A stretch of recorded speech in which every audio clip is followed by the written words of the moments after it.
Recyclage du Val-de-Loire, c'est une société qui a été créée en 2011. Je suis le gérant, Mathieu Gauthier. Je suis issu de la 3e génération du recyclage à Cosne-sur-Loire.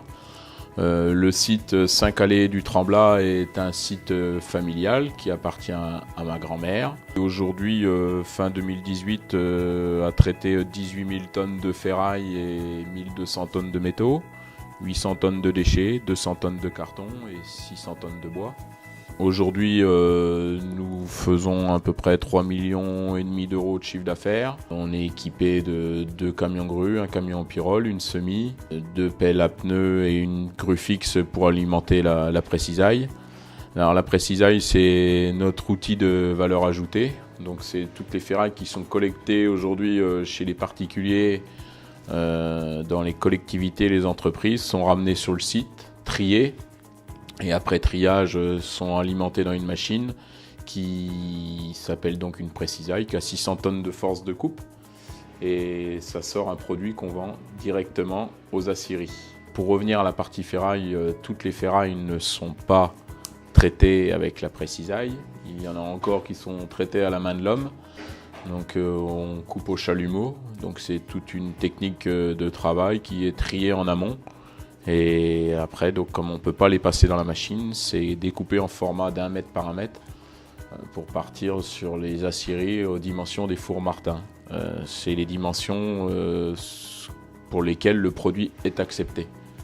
Donc après, nous trions bien sûr les métaux, tout ce qui est alu, tout ce qui est inox, tout ce qui est zinc, qui sont des produits à forte valeur ajoutée. Recyclage du Val-de-Loire est agréé pour la collecte des VHU, toujours dans la partie ferraille où nous réceptionnons des VHU qui sont dépollués, et une fois dépollués, les VHU sont soit pressés et envoyés sur un broyeur ou envoyés en aciérie.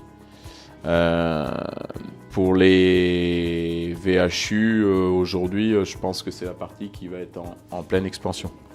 Pour tout ce qui est déchets, donc nous collectons les déchets, que ce soit communauté de communes, particuliers ou associations.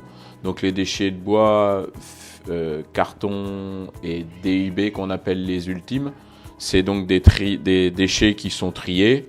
Aujourd'hui, on essaye de ressortir, on va dire 70% de déchets avant d'aller en centre d'enfouissement. Donc on va sortir des cartons. On va sortir du plastique. Malheureusement, les plastiques aujourd'hui, avec les échanges mondiaux, le cours du plastique ne vaut plus rien. On va être appelé à le remettre en décharge. Il n'y a aucune consommation de plastique, que ce soit en Chine ou en Inde. Donc le plastique, c'est très compliqué aujourd'hui de le placer. Je pense que malheureusement, il va repartir en centre d'enfouissement pour quelques années.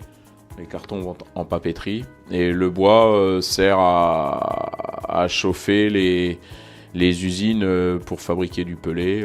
On en a une à Cosne qui s'appelle Biocide. Donc l'unité de dépollution, elle, comme je disais tout à l'heure, donc c'est tout simple. Aujourd'hui, il faut sortir. On est appelé à devoir sortir 92% de recyclage sur un VHU. Donc on ressort bien sûr les gasoils, les huiles, les pneus, les pare-brises. On est très bien avec du très bon matériel. On est très à cheval sur la sécurité. On essaye d'être très à cheval sur l'environnement. Et l'objectif, c'est d'être performant au niveau du tri et de recycler au maximum.